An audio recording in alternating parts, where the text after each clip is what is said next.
ভাই, এই আম গাছ কি আপনার? জি আমার। আপনার আম গাছ, আপনি আবার আসতেছেন যে? না হাইসা কি করমু? কি, এই গাছ কি আপনার? আপনার না বলে যে আমি আপনার কাছ থেকে আম পারছি, আপনার তো রাগ করা দরকার। কি হইব আপনাদের সাথে রাগ দেখায়া? আজকে আপনাদের সাথে রাগ দেখামু তো কালকে আবার আরেকজনের সাথে রাগ দেখামু।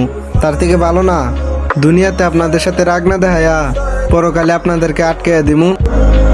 কি, পরকালে আটকে দিবেন মানে? হ্যাঁ, আটকে দিমু। যখন পরকালে আমাকে আপনাকে আমাদের সবাইকে কাঠগড়ায় দাঁড় করাইব, তখন আমি আল্লাহ পাকরে বলমু, হে আল্লাহ, তারা আমারে না বইলা আমার গাছ থেকে আম পারছে। আমার যত পাপ কাজ আছে এই আম পাড়ার বিনিময়ে আপনি তাদেরকে সব দিয়া দেন। ওই আম চুরির বিনিময়ে এদের যত সোয়াব আছে সব আপনি আমারে দিয়া দেন। কি বলেন? সামান্য একটা আমের জন্য আপনি আমার সব সওয়াব নিয়ে নেবেন? আমি আপনাকে আমের বদলে আম দিয়া দিমু? হাসরের ময়দানে আপনি আম পাবেন কোথায়? ওইখানে তো খেলা হবে শুধু আমল নামার। সামান্য একটা আমের বিনিময়ে আপনি আমার সব সওয়াব নিয়ে নেবেন?